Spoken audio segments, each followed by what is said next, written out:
വഖഫ് bill എന്തുകൊണ്ടാണ് 2024 ഇപ്പോൾ പാർലമെൻറ്റിൽ കൊണ്ടുവന്ന വഖഫ് ഭേദഗതി ബിൽ എന്തുകൊണ്ടാണ് നമ്മൾ എതിർക്കേണ്ടത്?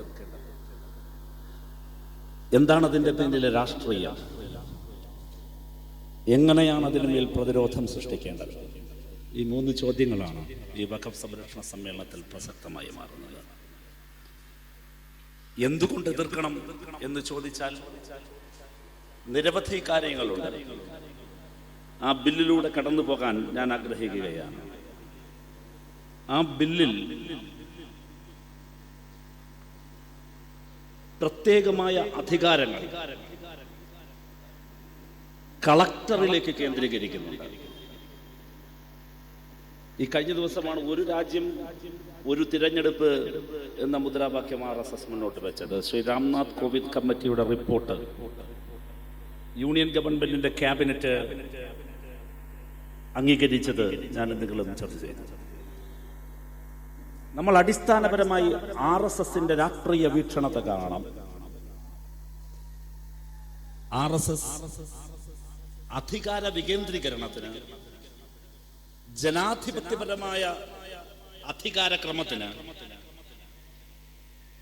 ഏറ്റവും കുറെ കൂടി പറഞ്ഞാൽ വികേന്ദ്രീകൃത ജനാധിപത്യത്തിന് പൂർണ്ണമായി എതിരാണ്. അവരത് അംഗീകരിക്കുന്നില്ല. RSS എന്ന സംഘടനയെ തന്നെ എടുക്കും. ശ്രീ BS മുഞ്ചെ എന്ന് പറയുന്ന RSSന്റെ സൈദ്ധാന്തികനുണ്ട്. അദ്ദേഹം മുസോളിനിയുടെ ബ്ലാക്ക് ഷർട്ട്സ് എന്ന യുവജന സംഘടനയെയും അതിന്റെ സംഘടനാ രീതിയെയും കുറിച്ച് പഠിക്കാൻ വേണ്ടി യാത്ര ചെയ്യുന്നുണ്ട്.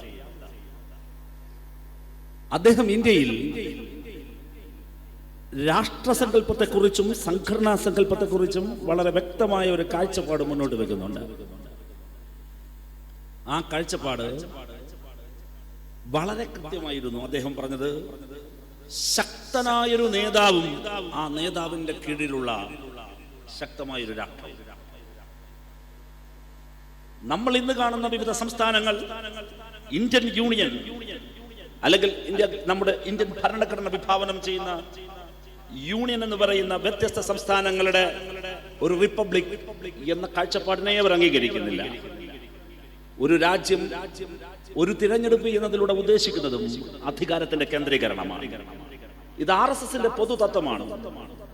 RSS എല്ലാ തരത്തിലുള്ള ജനാധിപത്യപരമായ വിനിമയങ്ങളെയും ജനാധിപത്യ ഇടപെടലുകളെയും അതിനുള്ള സാധ്യതകളെയും പൂർണ്ണമായി അടയ്ക്കുന്നുണ്ട്. നോക്കൂ, നമ്മളിപ്പോൾ ചർച്ചയ്ക്ക് വിധേയമാക്കുന്ന വഖഫ് ബില്ലിലേക്ക് കടന്നു വന്നാൽ വിവിധ സ്ഥലങ്ങളിൽ വഖഫ് ട്രിബ്യൂണലിനുള്ള അധികാരം, വഖഫ് ബോർഡിനുള്ള അധികാരം, ഈ അധികാരങ്ങളെല്ലാം എടുത്ത് കളക്ടറിൽ കേന്ദ്രീകരിക്കുന്നത് കാണാൻ കഴിയും. ഇപ്പോൾ അതിൽ പറയുന്ന വളരെ പ്രധാനപ്പെട്ട ഒരു കാര്യമുണ്ട്.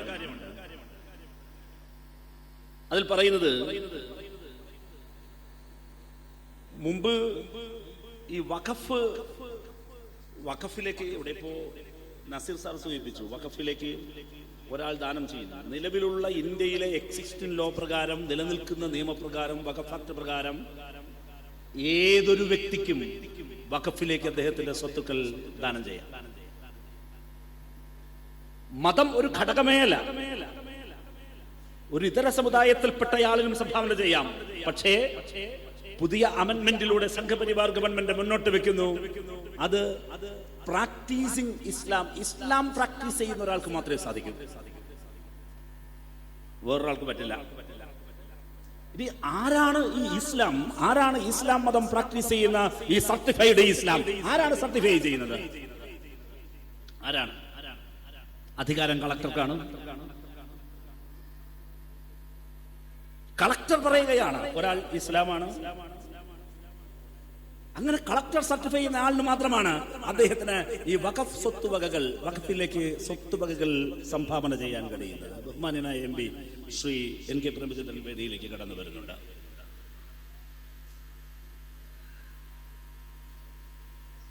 നിങ്ങൾ നോക്കൂ,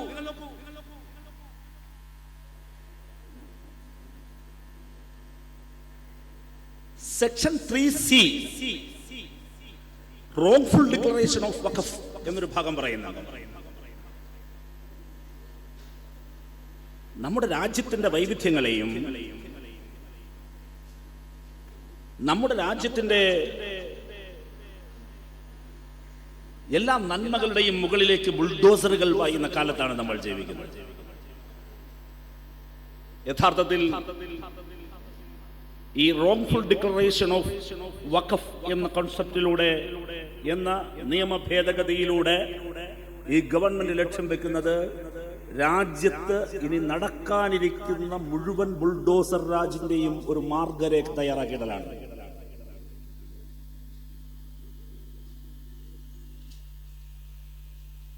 നിലവിലുള്ള വഖഫ് സ്വത്തുക്കളുടെ എന്ത് തർക്കമുണ്ടെങ്കിലും നിലവിലുള്ള വഖഫ് സ്വത്തുക്കളുടെ അവകാശത്തെ സംബന്ധിച്ച് ചോദ്യം ചെയ്യാനും അതിൽ അന്തിമമായ തീരുമാനമെടുക്കാനുമുള്ള പരമാധികാരം കളക്ടറിൽ, ജില്ലാ ഭരണകൂടത്തിൽ നിക്ഷിപ്തമാക്കി ആ റോങ്ഫുൾ ഡിക്ലറേഷൻ വഖഫ് എന്ന കോൺസെപ്റ്റിലൂടെ, ആ ഭേദഗതിയിലൂടെ നമ്മുടെ രാജ്യത്തിന്റെ വരാനിരിക്കുന്ന ബുൾഡോസർ രാജിന്, ബുൾഡോസറിന്റെ വഴികൾക്കുള്ള വഴിവെട്ടിക്കൊടുക്കുകയായിരുന്നു ഈ നിയമ ഭേദഗതിയിലൂടെ ഉദ്ദേശിക്കുന്നത് എന്ന് വളരെ വ്യക്തമാകുന്ന കാര്യമാണ്. ഇങ്ങനെ പോയാൽ ഒട്ടനവധി കാര്യങ്ങൾ ഭരണഘടനാപരമായി ഭരണഘടനയുടെ ഉറപ്പുകൾക്കുമേലുള്ള നഗ്നമായ ലംഘനമാണിത് എന്ന് നമുക്ക് കാണാൻ വേണ്ടി കഴിയും. ആർട്ടിക്കിൾ 16 ക്ലോസ് 5 അതോടൊപ്പം തന്നെ ആർട്ടിക്കിൾ 26 ഭരണഘടനയുടെ നിർദ്ദിഷ്ട വകുപ്പുകൾ, നിർദ്ദിഷ്ട അനുച്ഛേദങ്ങളുടെ നഗ്നമായ ലംഘനമാണ്. ചുരുക്കി പറഞ്ഞാൽ നമ്മുടെ ഭരണഘടനാ തത്വങ്ങൾക്കെതിരാണ്, നമ്മുടെ രാജ്യത്തിന്റെ മതനിരപേക്ഷതയ്ക്കെതിരാണ്, നമ്മുടെ രാജ്യത്തിന്റെ സെക്കുലറിസം എന്ന അടിസ്ഥാന സങ്കല്പത്തിന് പരിപൂർണമായി എതിരാണ്. എന്തുകൊണ്ട് ഈ വഖഫ് സംരക്ഷണ സമ്മേളനം പ്രസക്തമാകുന്നു? എന്തുകൊണ്ട് വഖഫ് നിയമ ഭേദഗതി ചെറുതു തോൽപ്പിക്കപ്പെടേണ്ടതുണ്ട് എന്ന ചോദ്യത്തിന്റെ ഉത്തരം ഇതാണ്. അവിടെ എങ്ങനെയാണ് പ്രതിരോധം ഉയർന്നു വരേണ്ടത്? ഇത് വളരെ പ്രസക്തമായൊരു ചോദ്യമാണ്. ആ പ്രതിരോധം ഉയർന്നു വരേണ്ടത്, എനിക്ക് മുമ്പ് സംസാരിച്ച ശ്രീ ജുനൈദിന്റെ അഭിപ്രായ പ്രകടനത്തോട് ഞാൻ യോജിക്കുകയാണ്. ഇത് സംഘപരിവാറിന്റെ സങ്കുചിതമായ രാഷ്ട്രീയ നീക്കമാണെന്നും ഇന്ത്യയെ വിഭജിക്കാനുള്ള അവരുടെ രാഷ്ട്രീയ തന്ത്രത്തിന്റെ ഭാഗമാണെന്നും തിരിച്ചറിഞ്ഞു അതിശക്തമായ യോജിക്കാൻ കഴിയുന്നവരുടെ ഐക്യനിരയെ പടുത്തുയർത്തുകയാണ് വേണ്ടത്.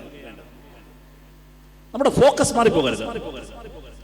ശ്രീ നസീർ സാർ സംസാരിച്ച് അവസാനിപ്പിച്ച ഭാഗത്ത് എനിക്ക് നല്ല വിയോജിപ്പാനുള്ളത് ആ കാര്യത്തിൽ.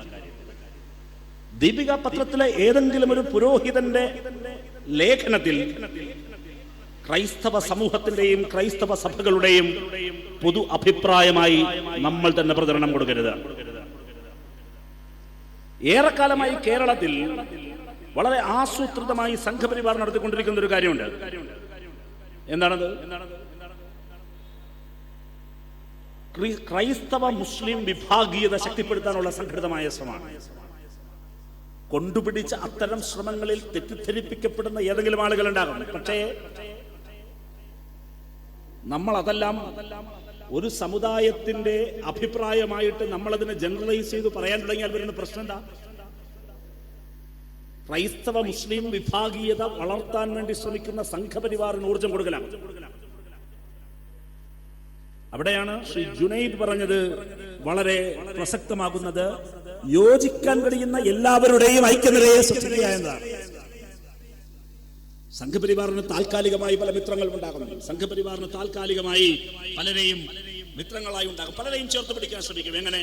വ്യത്യസ്ത മതവിഭാഗങ്ങളുടെ ആളുകളാണ് ഞങ്ങൾ എന്നെല്ലാം പറഞ്ഞ് ഒരുപാട് കാര്യങ്ങൾ നടക്കും. പക്ഷെ RSS എന്താണ് എന്നതും സംഘപരിവാറിന്റെ ലക്ഷ്യങ്ങൾ എന്താണെന്നും അവരുടെ അടിസ്ഥാന ലിറ്ററേച്ചറുകളിൽ വളരെ പ്രകടമാണ്.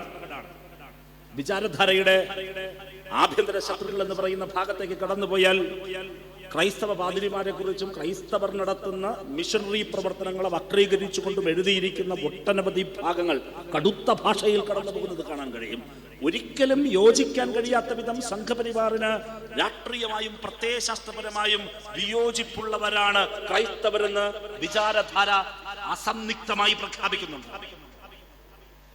കേരളത്തിന്റെ പ്രത്യേക രാഷ്ട്രീയ സാഹചര്യം അനുസരിച്ച് തൃശ്ശൂരിലോ മറ്റെവിടെയെങ്കിലുമോ രാഷ്ട്രീയ നേട്ടമുണ്ടാക്കുന്നതിനുള്ള ഒരു പൊളിറ്റിക്കൽ പ്ലാനിന്റെ ഭാഗമായി സമീപകാലത്തായി കേരളത്തിൽ ക്രൈസ്തവ പ്രണയം നടിക്കാൻ സംഘപരിവാർ ശ്രമിക്കുന്നുണ്ട് എന്നെങ്കിലും നിങ്ങൾ പുറകിലോട്ട് നോക്കണം.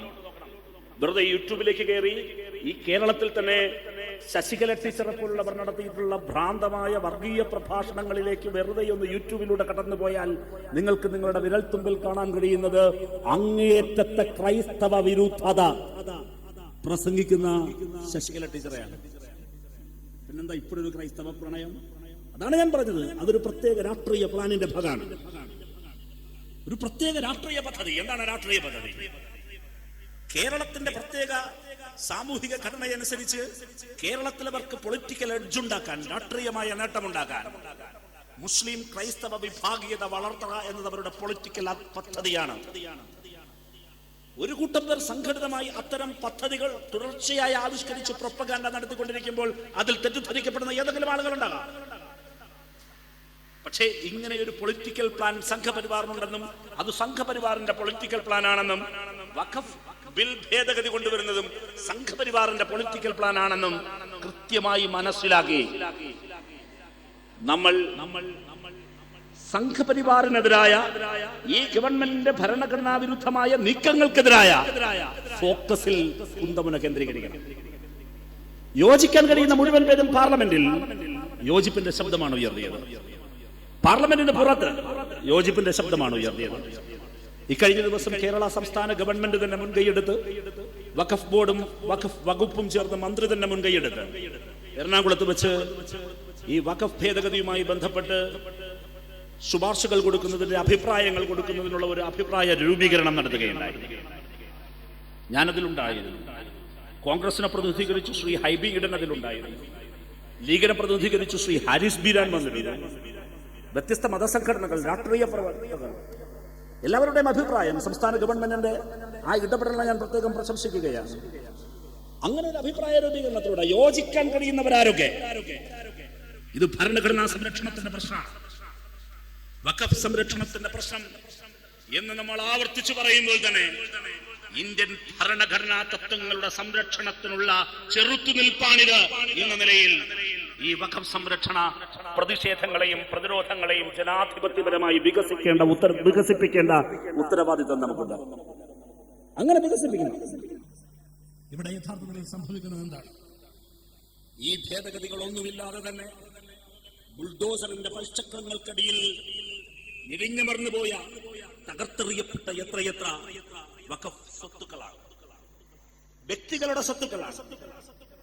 ഡൽഹിയിൽ നിന്നും ഒരു 1.5 മണിക്കൂർ യാത്ര ചെയ്താൽ എത്തിച്ചേരാവുന്ന ഹരിയാനയിലെ നൂഹ്, ആ നൂഹ് ജില്ലയിലെ സംഘപരിവാർ തേർവാർച്ചയുടെ നേർക്കാഴ്ചകൾ കാണാൻ എന്റെ പാർട്ടിയെ പ്രതിനിധീകരിക്കുന്ന പ്രതിനിധി സംഘത്തിൽ പോയ ഒരാളാണ് ഞാനും വി ശിവദാസൻ എംപിയും CPM-ന്റെ പോളിറ്റ് ബ്യൂറോ അംഗം ശ്രീ നിലോപ്പൽ ബസും അടങ്ങുന്ന സംഘം ഹരിയാനയിലെ നൂഹിലേക്ക്, ആ കലാപബാധിത പ്രദേശത്തേക്ക് എത്തിച്ചേർന്ന ആദ്യത്തെ സംഘമാണ്. കാരണം ഞങ്ങൾ പോകുന്ന ദിവസമാണ് കർഫ്യൂവിൽ ഇളവുണ്ടായിരുന്ന ഏക ദിവസം.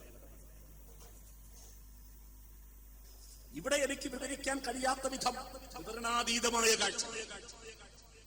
നിങ്ങൾ ഇവിടെ അസർ നമസ്കരിച്ചു തിരിച്ച് വീട്ടിലേക്ക് മടക്കി പോകുമ്പോൾ നിങ്ങളുടെ വീട്, നിങ്ങളുടെ കട ജില്ലാ ഭരണകൂടത്തിന്റെ കാർമ്മികത്വത്തിൽ ബുൾഡോസർ കൊണ്ടുവന്ന് ഇടിച്ചു നിരത്തിക്കൊണ്ടിരിക്കുന്നുവെന്ന് വെറുതെ ഒന്ന് മനസ്സിൽ സങ്കല്പിക്കുക. ബെന്യാമിന്റെ ആടുജീവിതത്തിന്റെ തുടക്കത്തിൽ ബെന്യാമിൻ ആ നോവലിന്റെ ജാലകം എന്ന പോലെ കുറിച്ചിടുന്ന ഒരു വരിയുണ്ട്. നമ്മൾ അനുഭവിക്കാത്ത ജീവിതങ്ങളൊക്കെയും നമുക്ക് കെട്ടുകഥകൾ മാത്രമാണ് എന്നാണ്. ഞാൻ ആവർത്തിക്കുന്നു, നമ്മൾ അനുഭവിക്കാത്ത ജീവിതങ്ങളൊക്കെയും നമുക്ക് കെട്ടുകഥകൾ മാത്രമാണ്. ഹരിയാനയിലെ നൂഹിലെ ബുൾഡോസർ രാജനെ കുറിച്ച് പറയുമ്പോൾ, ജഹാംഗീർപുരിയിലെ ബുൾഡോസർ രാജനെ കുറിച്ച് പറയുമ്പോൾ, ബുൾഡോസറുകൾ വന്ന വീടുകളും കടകളുമെല്ലാം ഇടിച്ചു പോയതിനെ കുറിച്ച് പറയുമ്പോൾ നമ്മൾ അനുഭവിക്കാത്ത ജീവിതമായതുകൊണ്ട് നമുക്ക് കെട്ടുകഥയായി തോന്നും. കാരണം നമ്മൾ ജീവിക്കുന്നത് കേരളത്തിലായതുകൊണ്ട്. എന്നാൽ കെട്ടുകഥകൾക്കപ്പുറത്ത് യാഥാർത്ഥ്യത്തിന്റെ മുമ്പിൽ പൊട്ടിക്കരഞ്ഞു നിൽക്കുന്ന മനുഷ്യരുടെ മുമ്പിൽ നിശബ്ദനായി നിൽക്കേണ്ടി വന്നൊരു ജനപ്രതിനിധിയാണ് ഞാൻ മാത്രമല്ല, പോയിട്ടുള്ള ആരുണ്ടോ അവരെല്ലാം. വന്ന മാധ്യമ പ്രവർത്തകർ വാക്കുകളില്ല. ആ ബുൾഡോസർ രാജിന്റെ മുമ്പിലാണ്, ഹരിയാനയിലെ ഡൽഹിയിലെ ബുൾഡോസർ രാജിന്റെ ഒരു ഘട്ടം കടക്കുമ്പോഴാണ് ഹൈക്കോടതി പറഞ്ഞു, ഈ നടക്കുന്നത് എത്നിക് ക്ലെൻസിംഗാണ്, വംശീയ ഉന്മൂലനമാണ്, നിർത്തണം. ജഹാംഗീർപുരിയിൽ വൃന്ദാകാരാട്ടിന്റെ നേതൃത്വത്തിൽ നടത്തിയ വലിയ ചെറുത്തുനിൽപ്പ് ചരിത്രത്തിന്റെ ഭാഗമാണ്. ഇപ്പോൾ സുപ്രീം കോടതി ബുൾഡോസർ രാജിനെതിരെ ശക്തമായ നിലപാട് സ്വീകരിച്ചു.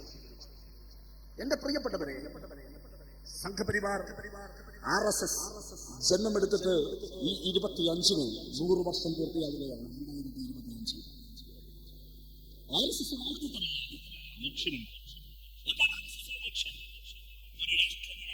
ഒരു ഭാഷ, ഒരു സംസ്കാരം, ഒരു രാഷ്ട്രം, ഒരു ഭാഷ, ഒരു സംസ്കാരം. എന്താണ് ഇന്ത്യൻ ഭരണഘടന മുന്നോട്ട് വെക്കുന്ന തത്വം? അത് ഇന്ത്യയുടെ സ്വാതന്ത്ര്യ സമരത്തിൽ നിന്ന് ഉയർക്കൊണ്ടുവന്ന സങ്കല്പമാണ്. അത് ഇൻക്ലൂസീവ് സെക്കുലറിസമാണ്. എല്ലാ മതവിഭാഗങ്ങളെയും ചേർത്ത് നിർത്തുന്ന ഒരു സെക്കുലർ ദേശീയത, ഇൻക്ലൂസീവ് ദേശീയത. എല്ലാവരെയും, അതിനെയാണ് നാനാത്വത്തിൽ ഏകത്വം എന്ന് നമ്മൾ പറയുന്നത്. എല്ലാറ്റിനെയും ചേർത്ത് നിൽക്കുന്ന, ഉൾക്കൊള്ളുന്ന, എല്ലാ സംസ്കാരങ്ങളെയും അംഗീകരിക്കുന്ന, വൈവിധ്യങ്ങളെ, പ്ലൂറലിസത്തെ അതിന്റെ ആത്മാവായി കാണുന്ന ഇന്ത്യയുടെ ഭരണഘടന അതിൽ നിന്നും തികച്ചും വിരുദ്ധമായി എല്ലാ വികേന്ദ്രീകൃത ജനാധിപത്യ സംവിധാനങ്ങളെയും തകർത്ത് കേന്ദ്രീകൃതമായ ഒരു ഭരണക്രമത്തിന്റെ കീഴിൽ ഒരു രാഷ്ട്രം, ഒരു ഭാഷ, ഒരു സംസ്കാരം, ആ നയം അടിച്ചേൽപ്പിക്കുന്നതിന്റെ RSSന്റെ അജണ്ട നടപ്പിലാക്കുന്നതിന്റെ ഭാഗമായിട്ടാണ് ഞാൻ ഈ പരാമർശിച്ച വഖഫ് ഭേദഗതി നിയമത്തിലൂടെ സംഘപരിവാർ ഗവൺമെന്റ് ലക്ഷ്യം വെക്കുന്നത്. ഇതിനെതിരെ എന്റെ പാർട്ടി വളരെ ശക്തമായ അഭിപ്രായ രൂപീകരണം നടത്താൻ ശ്രമിക്കുന്ന പാർട്ടിയാണ്.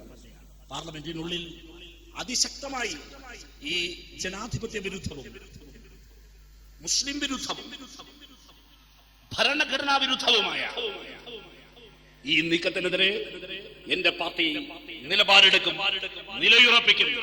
പാർലമെന്റിന് പുറത്ത് എല്ലാ അഭിപ്രായ രൂപീകരണത്തിലേക്ക് എത്തിച്ചേരാൻ കഴിയുന്ന എല്ലാ ജനവിഭാഗങ്ങളെയും കോർത്തിണക്കി എല്ലാ രാഷ്ട്രീയ പാർട്ടികളോടും പരസ്പരം കൈകോർത്ത് ഒരുമിച്ചൊന്നായി അതിശക്തമായി മുന്നോട്ട് പോകാനും ഇന്ത്യൻ ഭരണഘടനാ മൂല്യങ്ങളെ സംരക്ഷിക്കാനുള്ള പോരാട്ടത്തിൽ നേതൃത്വം കൊടുക്കാനും തയ്യാറാകും എന്ന് വിനയപൂർവ്വം ഈ സദസ്സിന് ഉറപ്പ് നൽകിക്കൊണ്ട് ഞാൻ എന്റെ വാക്കുകൾ അവസാനിപ്പിക്കുന്നു, നിർത്തുന്നു. നന്ദി.